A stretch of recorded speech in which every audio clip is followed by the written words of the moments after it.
महालक्ष्मी की 16 दिनों का व्रत उपवास उड़ीसा बंगाल में खूब होता है।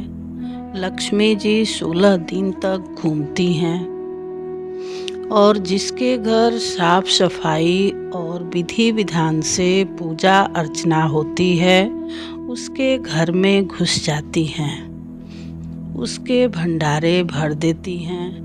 श्री जगन्नाथपुरी की कहानी है। लक्ष्मी जी घूम रही थी और पंडे पुजारियों को सोते देखा तो अन्यत्र निकल गईं। सोची कि ये लोग आलसी हो गए हैं, यहाँ क्या घूमना। घूमते घूमते उधर निकल गईं जहाँ जगन्नाथपुरी का झाड़ू लगाने वाला रहता था। उसकी घरवाली अपने घर की खूब सफाई करके कदली खम्भ लगाकर कलश रखकर घर के दरवाजे पर रंगोली बनाकर माता महालक्ष्मी की आराधना कर रही थी और लक्ष्मी जी के साथ लक्ष्मी नारायण की वंदना कर रही थी। हे माँ, मैं आपकी सुलहिया व्रत कर रही हूँ। मेरे घर को अपने चरण रज से पवित्र कीजिए और अपना वरद हस्त इस दुखियारी पर भी रख दो माँ। हे माँ, मेरी पुकार सुन लो माँ। उसकी करुण पुकार सुनकर माँ उसके घर में चली गई और बोली, आज मैं तुम्हारे घर में भावना से नहीं प्रत्यक्ष भोग लगाऊंगी। जिस समय झाड़ूदारनी के घर में माँ भोग लगा रही थी उसी समय बलराम जी घूमते हुए उधर से निकले। क्या देख रहे हैं कि मेरे घर की बहू झाड़ूदारनी के घर में भोजन पा रही है। उन्हें बहुत गुस्सा आया कि मेरे घर में क्या कमी है जो बहू झाड़ूदारनी के घर भोजन पा रही है। घर जाकर बिना कुछ बोले दाऊ जी अनशन पर बैठ गए। कोई खाने के लिए बुलाने आए तो ना बोलें ना उठें। यह बात जब नारायण जगन्नाथ जी को पता चली तो बलभद्र जी के पास गए और पूछे, दादा क्या बात है, खाना नहीं खा रहे हो? मैं भी नहीं खाऊंगा। तब दाऊ जी ने कहा, मेरे भाई की पत्नी झाड़ूदारनी के घर भोजन पा रही है, पूरे यदुवंश की नाक कटा रही है। बताओ मैं क्या करूं? जगन्नाथ जी ने कहा, दादा जाने दो, कोई बात नहीं, इतना गुस्सा करना ठीक नहीं है। एक रहस्य की बात है। जगन्नाथपुरी में पाकशाला यानी रसोई में लक्ष्मी जी भोग बनाती हैं।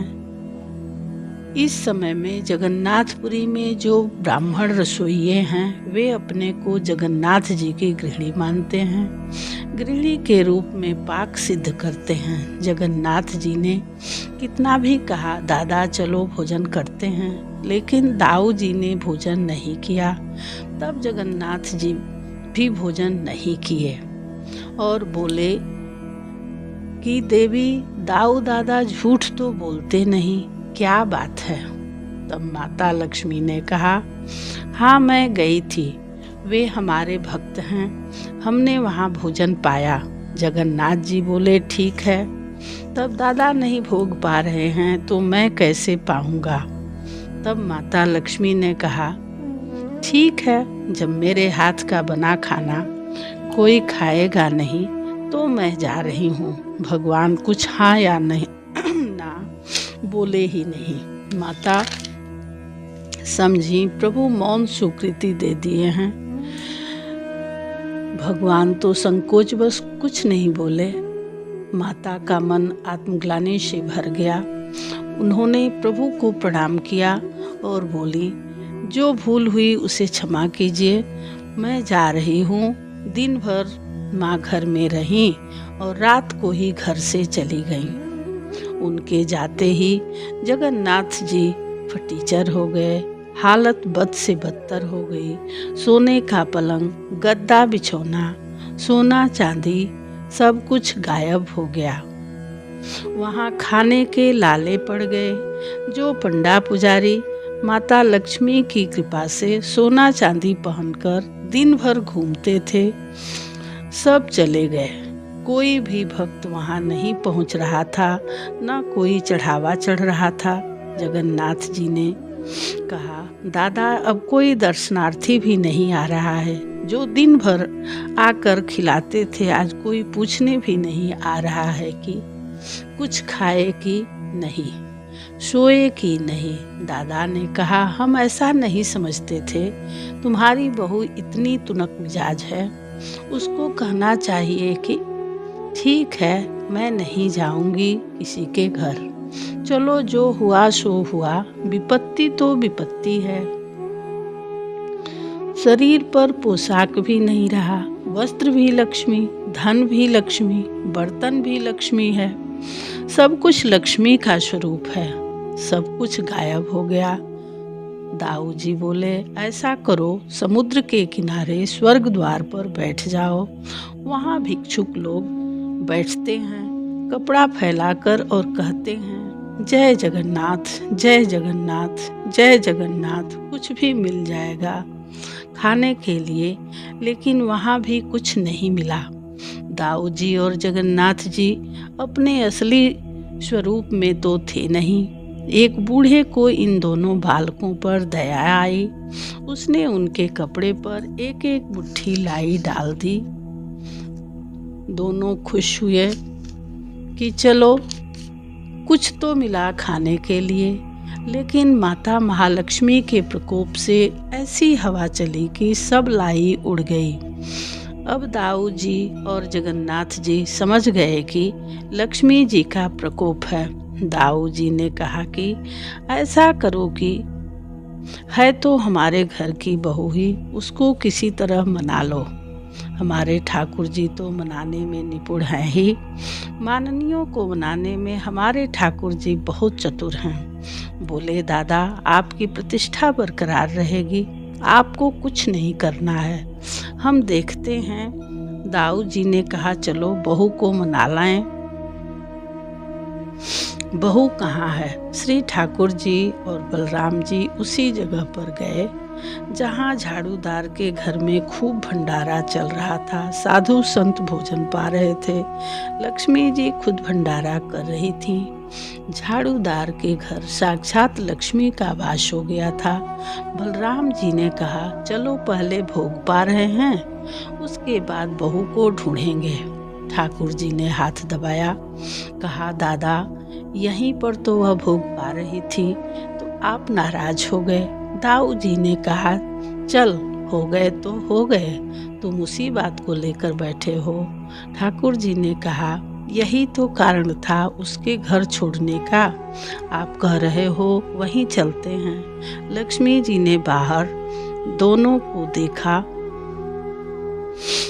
तो अपनी भक्ता झाड़ूदारनी को भेजा, जाओ दोनों भाई को अंदर ले आओ।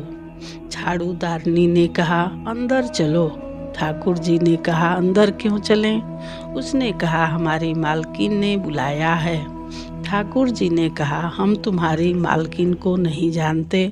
उसने कहा, हमारी मालकिन दोनों भाई को अच्छी तरह से जानती है। लक्ष्मी जी अपने हाथ से गरम गरम खाना बना रही थी और परोस रही थी। दाऊ जी ने कहा, कान्हा, खाने का स्वाद तो तुम्हारी घरवाली जैसा ही है। वही खुशबू, वही सुगंध, बहुत स्वादिष्ट भोजन है। ठाकुर जी ने कहा, दादा लग तो रहा है। दाऊ जी और ठाकुर जी वहीं साक्षात प्रकट हो गए।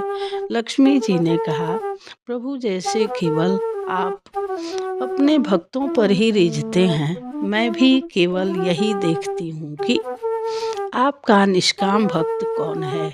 जिस घर में मैं आई हूँ वह आपका निष्काम भक्त हैं और आपके नाम की माला जपते हैं, पूजते हैं, प्रसन्न होते हैं। आप अपने भक्तों की जाति पाति नहीं देखते, तो मैं भी तो आपकी गृहिणी हूँ।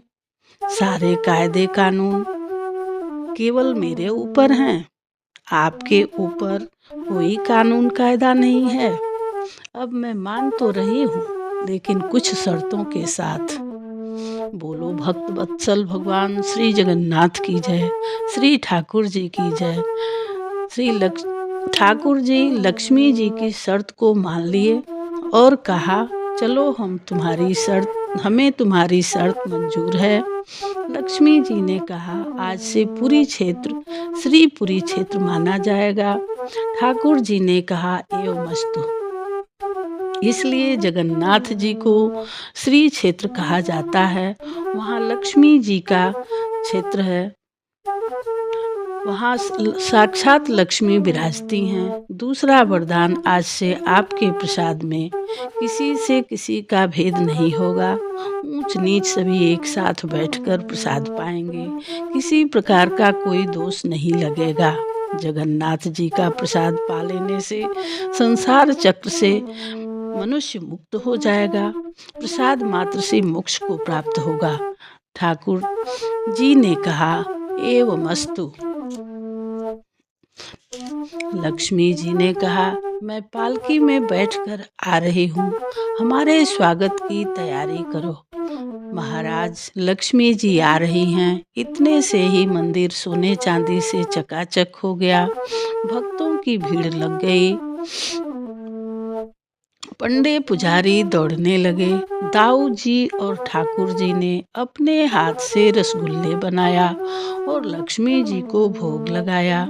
आज भी लक्ष्मी जी की पालकी आती है और रसगुल्ला खिलाकर माता का स्वागत किया जाता है। प्रिय भक्तजनों,